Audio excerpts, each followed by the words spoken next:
This movie is such a mess, but I love it either way. And here's why. Hey there, this is your Math Doodle with too much time on his hands, Doodle here with another video. And today, I want to talk about the mess that is Spider-Man 3. And explain how I went from hating it with my core to appreciating for what it is. Now, I know this wasn't what Sam Raimi wanted to make as the third Spider-Man movie. This wasn't what he wanted.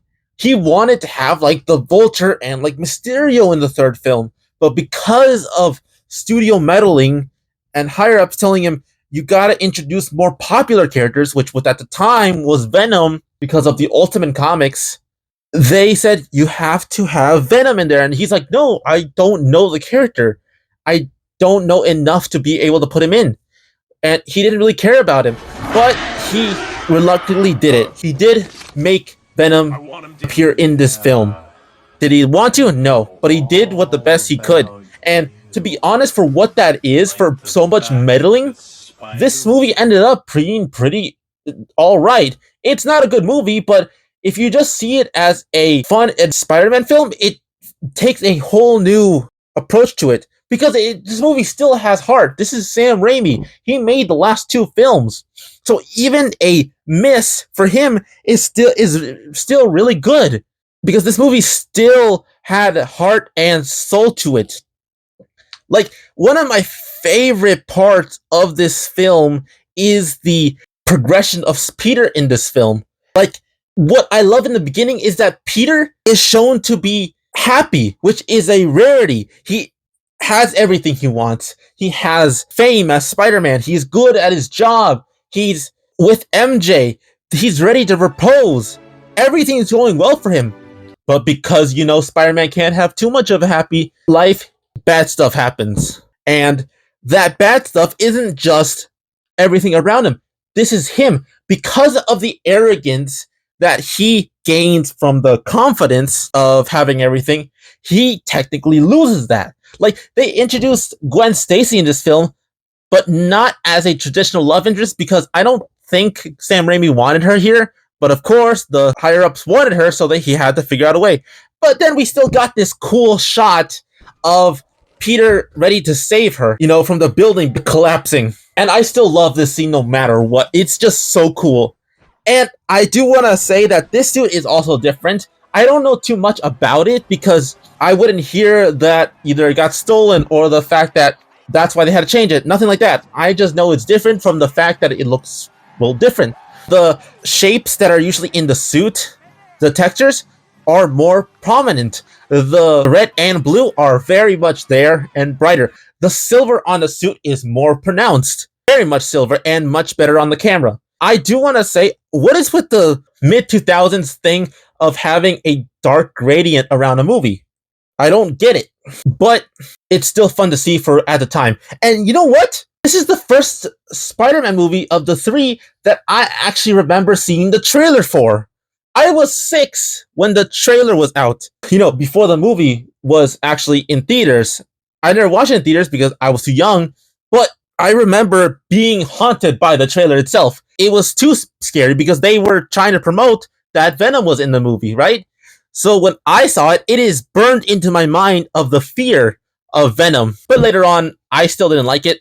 The reason why I didn't like it, majority, is it was too much talking. As a kid, that's boring, but later on, you hear the dialogue, and it's actually pretty good. It's cheesy because, it's Spider-Man, so it's weird. And then the fact that there was meddling kind of, doesn't help it. But it still was done okay. With the characters they have in this film, yes, it is a little overpacked with the fact that they have, 3 different supervillains. They have Sandman, they have the New Goblin, they have Venom in this film. And to be honest, this is the movie that I think that caused people to think that too many villains equals a bad film, which I don't think it's the case. I think it's just how they put it in the movie, because the way they introduced the New Goblin, which is Harry Osborn from the last film, finding his dad's goblin stuff and getting the goblin formula, he went after Peter because he finally decided to go after him for killing his dad, which then Peter had to finally say that he did it and that Norman actually did it to himself. But of course, Harry doesn't believe him at this point. Listen to me! I didn't kill your father! He was trying to kill me! He killed himself! Shut up!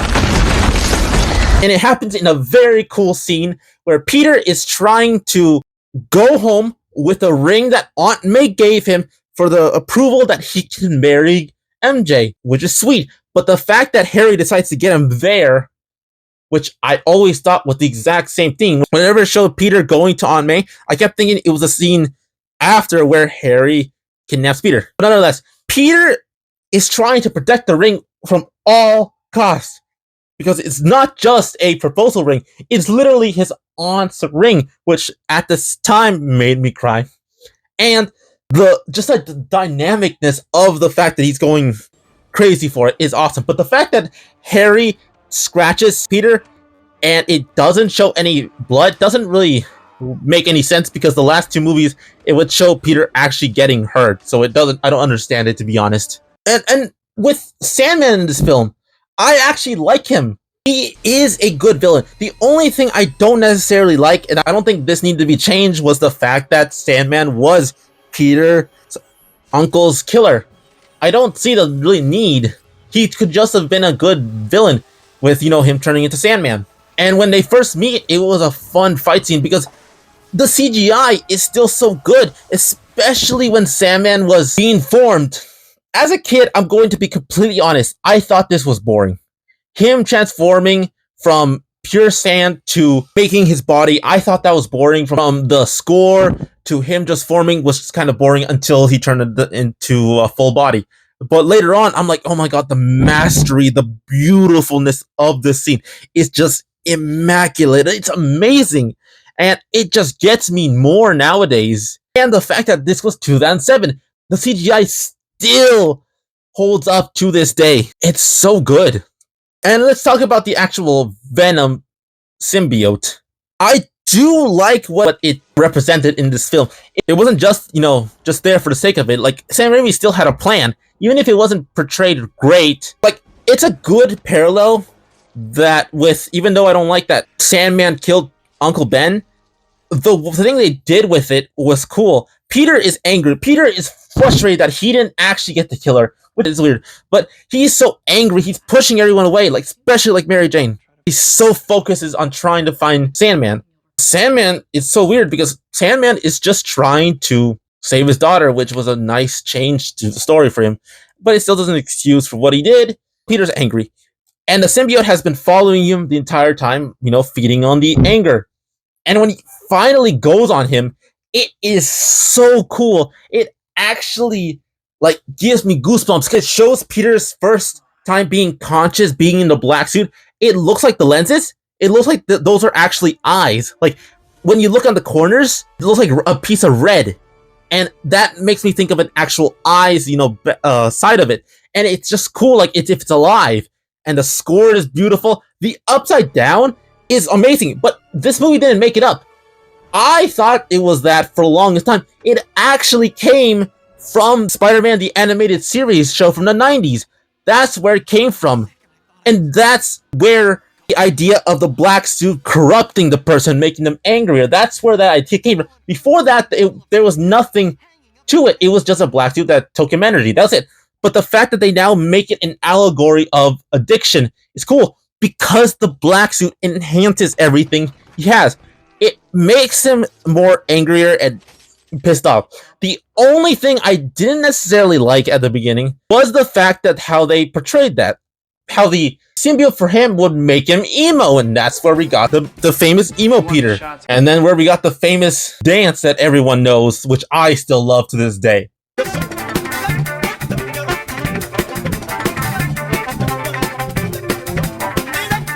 Oh, and because we're in the black suit part, I feel like I should do something real quick.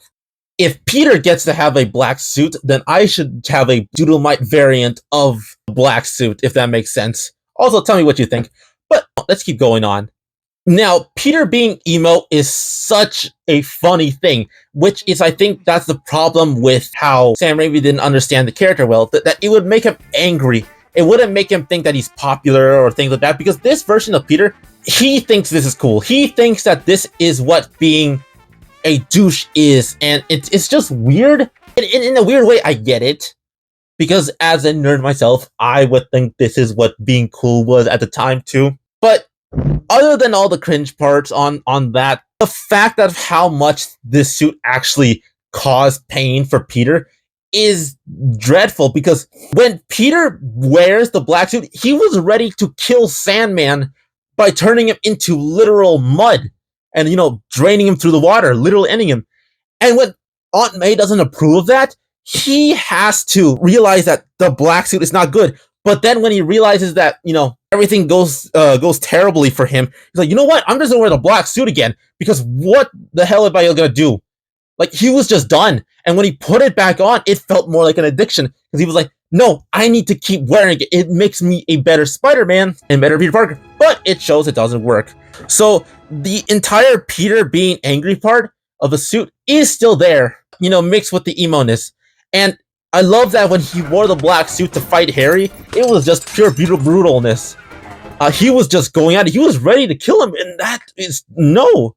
And the last straw of wearing the suit was the fact that he hurt Mary Jane. They basically broke up because Peter decided to kiss Gwen in the beginning of the film, with the upside down kiss, which is his fault, I will say. The fact that she decided to, have revenge doesn't excuse that. She literally had a make-out scene with Harry, I guess, when he had amnesia, which is a whole thing, too, to just get him out of the way, which was not a good story in that sense. But then, he gets his memory back, and then he goes after Peter, and that's how they had that fight, and he kept taunting him, and that was where the anger came from.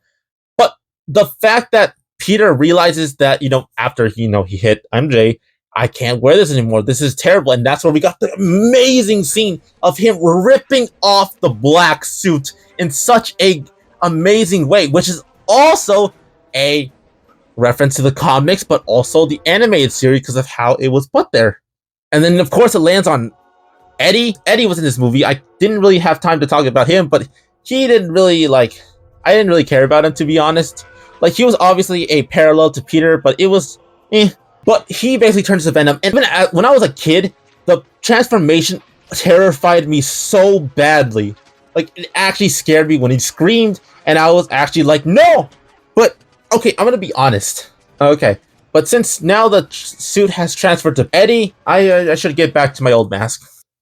Okay, back. But one thing that I really liked seeing was the fact that Eddie, with his hatred for everything else, he wanted to be angry.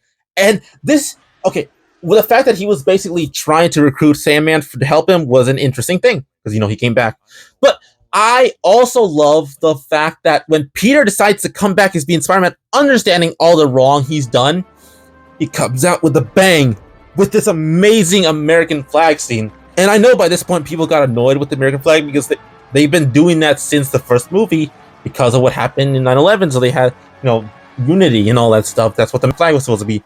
But in this one, it's still really cool. It's not just him going on the flag or swinging past the flag. No.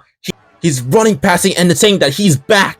And the fact that he's ready to fight Sandman and Venom together is super cool.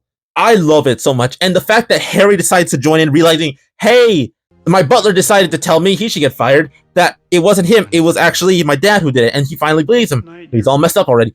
But he goes and helps him, and it's so fantastic because him and Peter go to save MJ in such a fantastic way. This entire fight scene was so good. I know this movie is not known to be really that well received, but when these fight scenes are put in these impactful ways, that's when the movie really kicks in for me. That's where it really wakes up for me. These are the scenes that I really like, when it's actually very much character stuff. And the fact that the end, when Venom, which I should say his design, I get people don't like, and I actually kind of do like it. I know it's weird, because it's supposedly a parallel on Peter's suit, so that's why it's the way it is. But I don't like Venom isn't really a character, it's just a monster, that's it. So the fact that Peter has to destroy it didn't really feel that bad, except that Eddie decided to go in there. He died in the most dumb way of getting stabbed. So that was dumb. See, there's the points where the movie can't save itself from the really bad writing in these senses. You kind of can get to excuse it because of what Sam Raimi has had to do. So the fact that at the end we know that Harry's dead, and it feels like a chapter is gone because Harry has been within these films for the last 3 movies. So it still hits no matter what, at least to me. It still made me cry. And then at the end, when MJ and Peter try to rekindle their relationship or whatever was going on, it's still a bittersweet moment. And I just feel that this movie has had such a bad rap, but knowing the constraints that Sam Raimi had to go through makes it more of an appreciated film because he was under constraint. He was told to do this, that, and he still turned out a good enough film. I like to think of it as if you're doing an equation for a math problem and they have to tell you have to do it this specific way, even though you're not well versed in that. But you do it anyway. It's like that for me.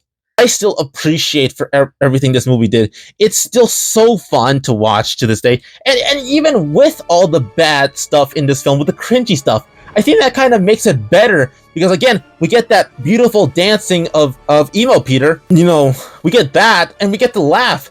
Later on, you don't have to take this movie that seriously. It's still a fun film to watch. It's still really great to look back on. It's still a good trilogy. Yes, this one's not the strongest, but it's not going to all be perfect. So I still appreciate it. So those are my thoughts on Spider-Man 3. This movie is not perfect. It is not one of the best things ever, and it's not one of the best out of the 3, but it's still enjoyable. What do you think? Am I talking crazy? Am I being overhyped on it?